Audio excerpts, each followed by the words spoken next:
What's good, everybody? I'm Brandon. Hey man. Before I hop into this video, make sure y'all leave a comment down below. Let me know what y'all want to see me react to next. This video right here, video from Rob Dyke. Shout out Rob Dyke. Homie channel is lit. Y'all like his channel, that's why y'all keep requesting it, and I like his channel too. That's why I keep doing it. This video is titled "The 10 Scariest People of All Time." The 10 scariest people. So when he's saying scariest, are they like scary looking? Like these niggas ugly as fuck? Like you look at him and be like, oh shit! Like, is it like that? Or does he mean scary as in the acts that they did in life is scary? Like Hitler or something, you know what I'm saying? Trying to commit genocide to the Jews. Like, do they mean like that? The hideous acts that they've committed, that's what make them scary? Or like they looks? Like what exactly does it mean? I don't know. We don't even need to try to analyze it because we gonna hop into this video. This is a 20-minute video, and guess what, bro? We watching the whole thing. We ain't cutting it short. So, without further ado, let's hop on into it. People love a good villain. They really make a story come together. But that's usually best saved for comic books and movies. Real life villains, well, that's a whole different story. Twisted Tales.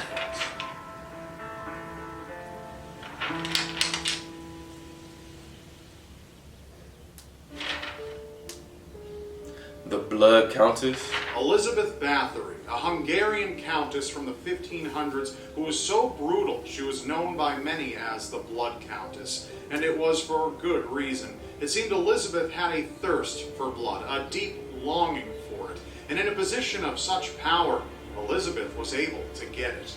Elizabeth believed in the finer things in life, namely herself. She was infatuated with her own image and making sure that she looked beautiful. Elizabeth had many female servants, and some accounts from those days claim that Elizabeth would butcher those young girls and fill a tub with their blood, bathing herself in it to keep herself young. These young girls would come from all around to work in Elizabeth's. That noise that y'all be hearing, that's an airplane. Alright, somebody asked, you live by the subway? I'm in LA, bro. Ain't no subway. That's the airplane. Their eyes, unaware of the torturous plans Elizabeth had in store for them. Because she didn't just bleed the girls out, but would also beat them to death, freeze them slowly for her own amusement, and even bite chunks of their faces off. Girls died in such great numbers, very possibly exceeding 650, that Elizabeth to this day is seen as one of the most prolific serial killers of all time. Crazy. Finally, sometime after all of the heinous torture and murders began, an investigation was launched, and Elizabeth, along with a few accomplices, were found to be clearly guilty of the unthinkable acts. The king wished to see Elizabeth brought to trial, but to avoid any royal embarrassment, he was convinced to pursue a quieter punishment, and the Blood Countess was locked away under house arrest and was kept there until she died shortly after. That's what she get, keep it 100. She killed over 600 and something women. The founding of the dynasty doesn't typically happen without bloodshed, and for Tamerlan, a man known also by the name Timur, there was a special joy taken in this fact. The Timurid dynasty was recognized for a number of cultural achievements, but Timur himself was known for his barbaric mannerisms and penchant for bloodthirsty cruelty. Timur particularly enjoyed forced suicide, where he would make soldiers and civilians jump off of large cliffs. With pleasure, he'd watch them plummet and collide with the ground to their deaths. That nigga weird too. So much that he once sentenced over 2,000 captured soldiers to death in this exact way, their bodies piling up at the base of a large cliff. But this wasn't the only way he fulfilled his desire for death. He ordered the beheadings of tens of thousands of civilians and soldiers. Tens of thousands? His minions storming homes, tearing families out into the streets and decapitating them with their blades for no reason other than for his own sick enjoyment. Timur got such a kick out of the deaths that he had towers constructed out of the skulls of his fallen victims. This dude is crazy. All in all, by the end of his reign, it is believed he contributed to the slaughter of millions of people. For no reason, just because he wanted to. Admiration. There was no doubt that there were many evil people involved in an atrocity like the Holocaust, but one person in particular was a rather unique case. Ilse Koch was the wife of Karl Koch, one of Adolf Hitler's most trusted men. While most wives in such a position would live lives away from the slaughter of millions, Ilse wanted a more involved role in the genocide. So she joined the Nazi movement and became an SS overseer of the Buchenwald concentration camp with great excitement in her heart. Great excitement, man. Started to get into the swing of things. It was said that she'd often ride a horse into crowds of prisoners carrying a whip, which she used to whip the defenseless people so violently that sometimes they would die of their wounds. She had a careful eye, too, spotting specific prisoners who had nice or tattooed skin. According to a number of people from the camp, she loved their skin so much that she'd have them taken out of the general populace of the camp and killed.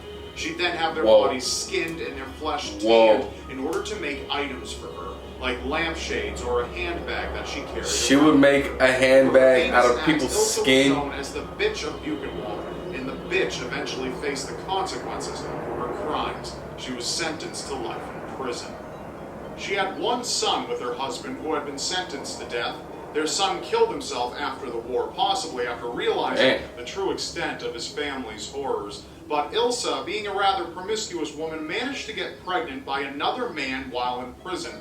This new son would grow up to have a desire to be with his mother, often visiting her in prison. But she lived a life trapped under immensely terrifying delusions that camp survivors would come to her cell to torture her. Hey, I like your shirt, bro. And she killed herself in her cell at the age of 60, one night before her son was scheduled to visit. Dang. A sea of bodies. Somebody dumping bodies into the sea, huh? There are many people that don't know the name Dracula and all of the evil connotations behind it, thanks to author Bram Stoker. But some of that evil was once very, very real.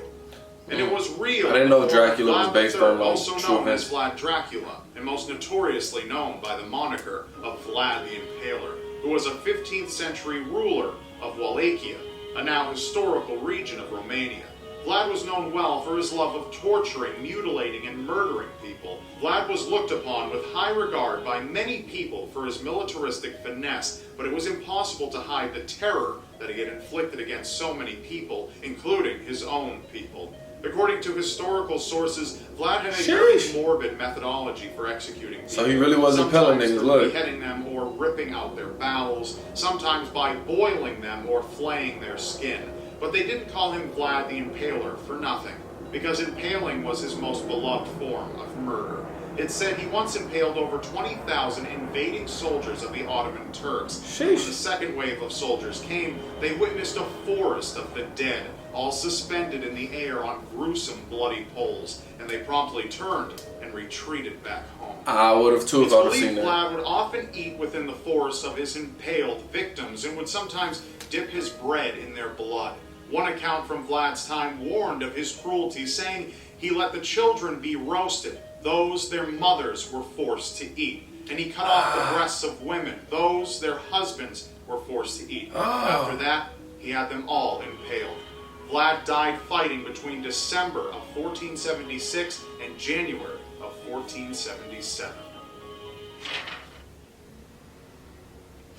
An unsuspecting A companion villain. in arms to the legendary Joan of Arc. It's hard to believe this French nobleman would be included in such a list, but he did more than enough to deserve his place. One thing true about Gilles de Rais was that he was a soldier worth praise. His military career was an impressive one, but Gilles had a very dark side the public didn't always know about. Apart from his illustrious reputation, a part of his mind was home to depravities like satanic worship, rape, and murder.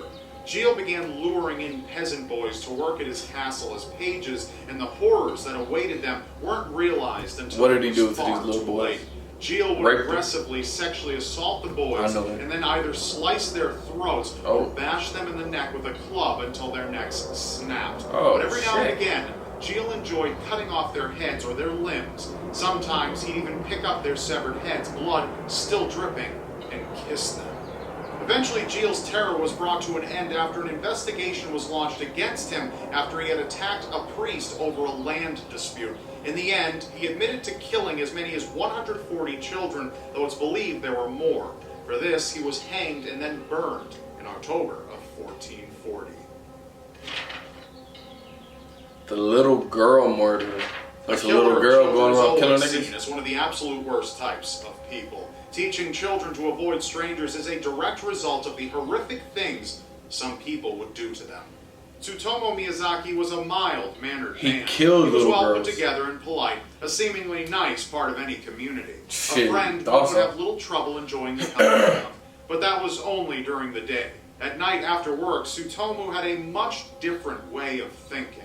His brain flipped a switch, and just like that, he was a predator. Tsutomu would stalk little girls like they were his prey, selecting ones he saw fit to kill in order to fulfill his unimaginably dark desires. Between August of 1988 and June of 1989, Tsutomu abducted 4 girls, all between the ages of 4 and 7, and committed the Real unthinkable. little girls, too. Tsutomu would take the girls into his car, kill them, and then engage in sexual acts with their bodies. From there, he would sometimes cannibalize parts of their bodies, such as their hands, and drink their blood even after they had begun decomposing. Tsutomu took a great level of pride in what he did to these children, so much that he would sometimes send photos of the children he had taken, along with teeth and remains like ground up bones, to the worried parents, confirming and exceeding their worst possible fears. And That's morbidly shady. taunting them. So he would send pictures like, Eventually, Tsutomu was "Yeah, I killed your captured kid." when he tried to sexually assault a young girl with his camera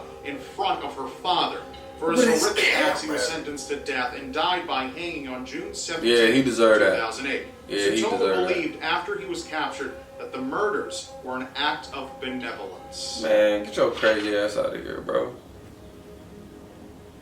A thirst for blood, an unstable mind, and a lot of power are often a recipe for disaster. But when you Really? add in a horrific torture device, things can get even worse. Valorous of Acragas was the leader of what is today known as Agrigento, a city in Sicily, from approximately 570 to 554 BC.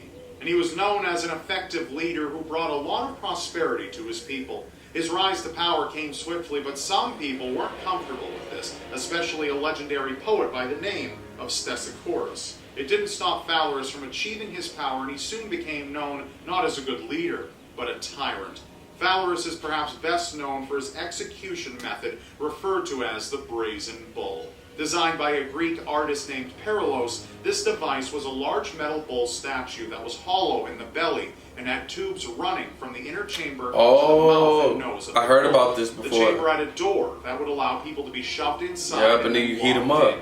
I heard Fire about was this. then lit beneath the bull. Yeah. The person inside roasted alive. Yeah, I heard about this The tubes were before. designed as an acoustic device that would convert the tortured screams of a victim into what would sound like a bellowing bull. Clearly, for the entertainment of all. That still Perilos don't make no believed he'd sense, be bro. rewarded for gifting Why Valorous would you with do that? such a device, but that wasn't the case. Though Valorous was impressed and utilized the Brazen Bull whenever he had the opportunity, he wanted to see if it would really work as Perilos claimed.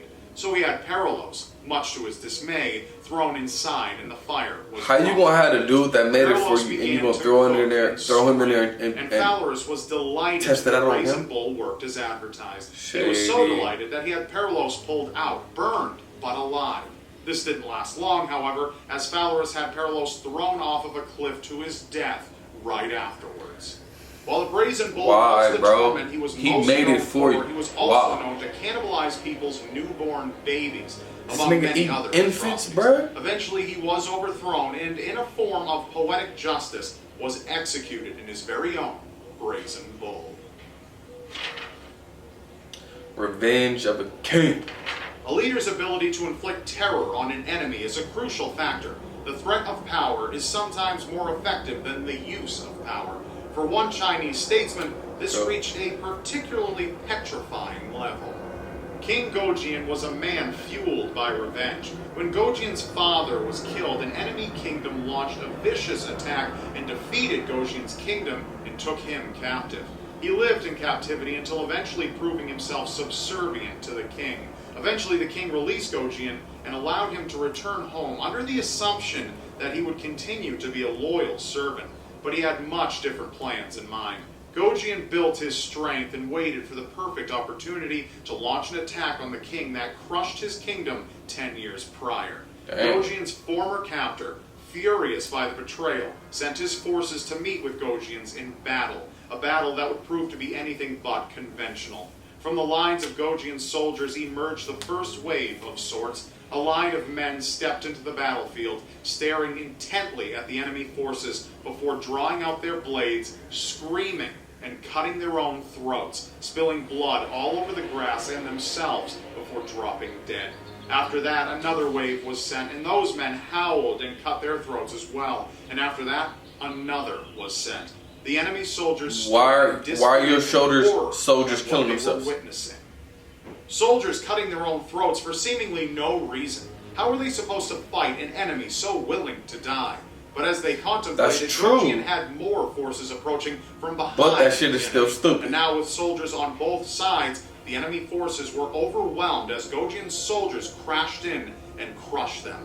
It was a gruesome and horrific victory from a king who operated in terror. The Spanish Inquisition. The Spanish Inquisition. It was formed with the purpose of finding Jews and Muslims who had claimed to have converted to Catholicism, but were suspected of being insincere in their conversion. Once found, these people would be tortured, and in many cases, brutally murdered. From 1483 to 1498, a man by the name of Tomás Look at this nigga hair, was the head of the Spanish Inquisition. What is going on? With almighty authority.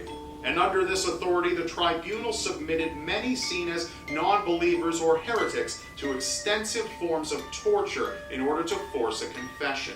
If they believed you were guilty and they got their hands on you, you'd likely be confessing to whatever they wished you look to, what they doing whether to that you were chick. truly Look. guilty of it or not. Some of the torture methods included waterboarding, being stretched on a rack, and being hung by your wrists until your arms dislocated. A slow, grueling torture.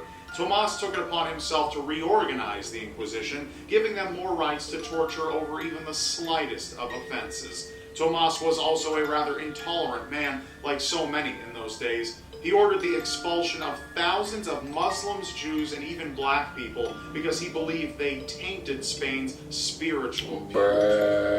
If you converted to Catholicism, you were possibly okay to stay. But even the most minor slip-ups could bring scrutiny against you, and you'd soon be tortured and likely killed. Over 2,000 people were brutally murdered during Tomás's time presiding over the ruthless tribunal. He especially enjoyed beheading people or burning them alive. The Murder Castle. So many of us have stayed at hotels, staying in a room surrounded by strangers. But for H.H. Holmes's hotel, other tenants were the least of your worries. H.H. Holmes was known as one of the most iconic serial killers ever to have lived. He's also known as one of the first in American history. He was a smart man who pursued an education in medicine with his dark aspirations at the forefront of his mind. He was immensely skillful when it came to working with bodies. Holmes thought of a wonderful opportunity for himself and eventually built his large 3-story hotel in Chicago, which became known after his terror had ended as the Murder Castle. During its construction, he would fire and hire numerous contractors so that no one team could know everything about the building, which was designed to trap and murder just about anyone who stayed the night that Holmes wanted dead. The hotel was a labyrinth of confusion. 51 doorways opened into brick walls. 100 rooms didn't have windows. Some of the staircases led right into the ceiling. It would have this sound like American Horror Story, the hotel. Have y'all ever seen that? Out of a horror movie, some of the rooms sound like that. Holes in the walls that Holmes would use to watch visitors. Some came with trapdoors and soundproofing. Other rooms were connected to gas lines that Holmes would use to asphyxiate people while they slept. During the 1893 World's Fair, Holmes had even more opportunity to kill many people, usually young women, and perform horrific experiments on their bodies in his torture chamber beneath his hotel. Some people he would drop into a chamber and leave to starve to death or die of thirst. What's wrong with all these people, no one man? Could hear them as they survived for days in agony. Holmes made good money doing what he did. He'd often skin the bodies and clean their skeletons, using his connections in the field of medicine to sell the skeletons off and earn a rather pretty penny. Eventually, Holmes was caught and convicted of a few murders, though he confessed to many more. But due to the fact that Holmes was so good at disposing bodies, either by selling their skeletons or burning them to ashes in his incinerator, authorities didn't have much to go on, other than what they could easily prove. All in all, Holmes confessed to 27 murders, but it's believed the real 27? This dude probably killed hundreds of people. 250. Yeah, 250. That's all, That's all. Be sure to subscribe. Bruh, this was a really good video. Thank y'all so much for suggesting it. What's wrong with these people, bro? Like, why? What's wrong with their head to make them want to kill people and perform these just horrible acts? Like for what? Why do you want to murder this many people? Why do you want to build a hotel just to murder hella people? Why do you want to be a king and you're ruling the land and you want to fucking kill these people? Like, I don't understand that. Like, I don't know, man. Some people just crazy.